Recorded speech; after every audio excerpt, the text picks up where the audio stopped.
Bulahan kadtong nangamatay diha sa Ginoo, papahulayon unta sila gikan sa ilang kahadlo ug mag-uban kanila ang ilang mga maayong binuhatag.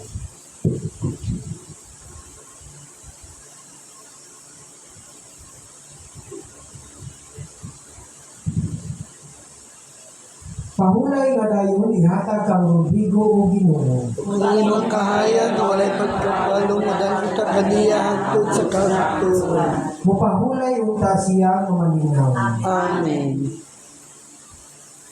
Binaot unta nga iyang kalap ug ang kalap sa tanang mga nangamatay pinasikat sa kaluoy sa Dios. Mupahulay nga malinaw hangtod sa kahapturan. Amen.